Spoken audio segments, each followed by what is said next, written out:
لو انت بتتابع فن النحت والرسم، اكيد تسمع عن آدم حنين. آدم حنين هو واحد من ابرز النحاتين في العالم العربي في القرن العشرين. مسيرته مليانة بالانجازات سواء في مصر او خارج مصر، وتم تكريمه في العديد من المهرجانات: جائزة الدولة المصرية التقديرية في الفنون، الجائزة الأولى للإنتاج الفني. تم تكريمه في معرض المكرمين 96، جائزة مبارك للفنون 2004.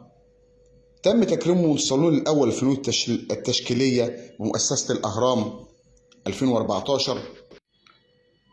اتولد في يوم 31 مارس سنة 1929، وتوفى في يوم 22 مايو سنة 2020 عن عمر يناهز 91 عام.